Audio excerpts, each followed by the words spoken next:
बात निकलेगी तो फिर दूर तलक जाएगी।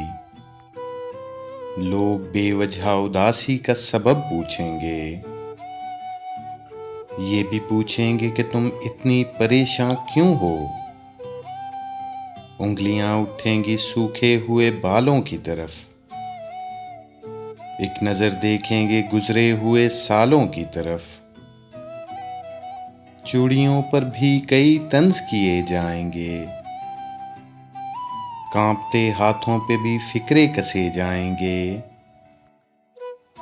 लोग जालिम हैं, हर एक बात का ताना देंगे। बातों बातों में मेरा जिक्र भी ले आएंगे। उनकी बातों का जरा सा भी असर मत लेना, वरना चेहरे के तासुर से समझ जाएंगे। चाहे कुछ भी हो सवालात न करना उनसे, मेरे बारे में कोई बात न करना उनसे। बात निकलेगी तो फिर दूर तलक जाएगी।